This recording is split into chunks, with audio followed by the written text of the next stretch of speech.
She sat quietly in the corner, hands wrapped around a paper cup, minding her own business.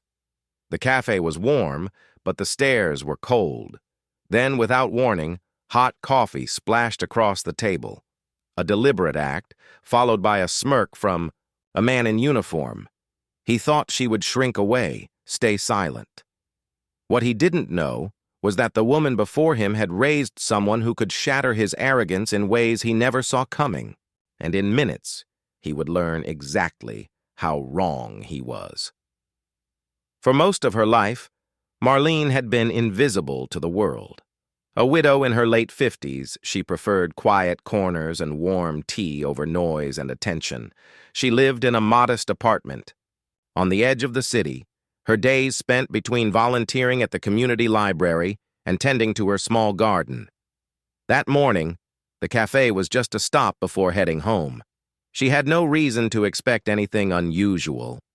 The air smelled of fresh pastries, soft jazz hummed from a speaker, and she sipped her coffee slowly, letting the warmth ease her thoughts. But across the room, a uniformed police officer had been watching her since she walked in. She didn't notice at first. She never assumed strangers' stares meant trouble, yet there was something different in his gaze.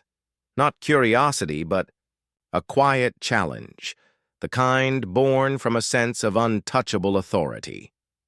What Marlene didn't know was that the officer had already decided she didn't belong there, and with every minute that passed, his intentions grew bolder. The first sign of trouble was subtle, the officer brushing past her table just close enough for his elbow to graze her shoulder.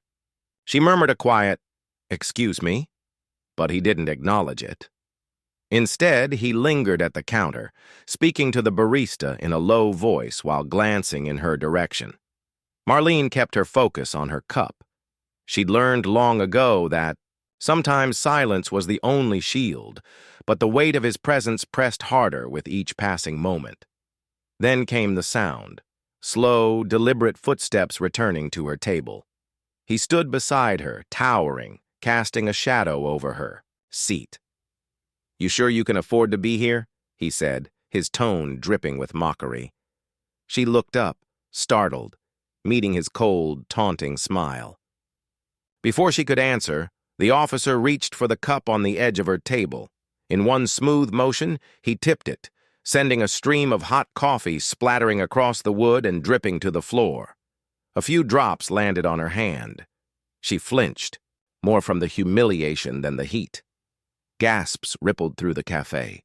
Someone pulled out a phone. The officer's smirk deepened, as if daring anyone to challenge him. Marlene stayed still, her breath steady, not because she was afraid, but because she knew something he didn't. In less than 10 minutes, he was going to wish he had walked out that door. The cafe door swung open with a sharp jingle, and in stepped a tall man in a dark suit, his stride purposeful, his eyes scanning the room. Conversations hushed. He spotted Marlene instantly and moved toward her, his voice firm, yet warm. "Mom, are you okay?" The officer's smirk faltered. The newcomer wasn't just any man. The badge clipped to his belt read Federal Investigator.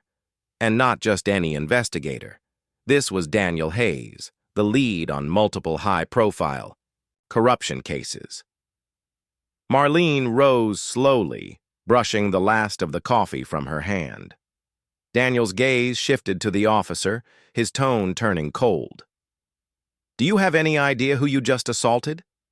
The officer stammered something about misunderstanding, but Daniel didn't flinch. He stepped closer, his presence commanding the entire room.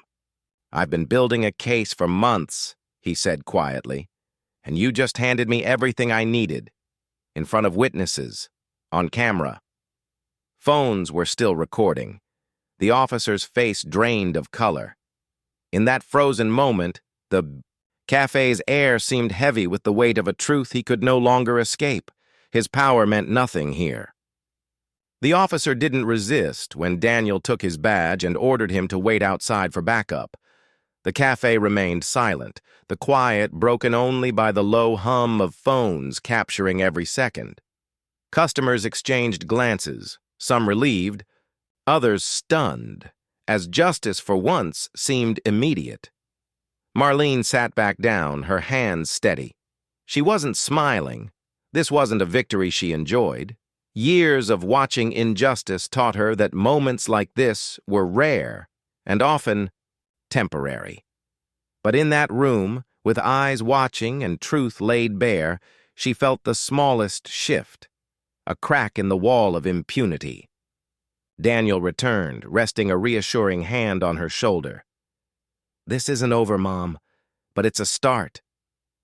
As they left the cafe together, the officer stood in handcuffs on the curb, his earlier arrogance stripped away.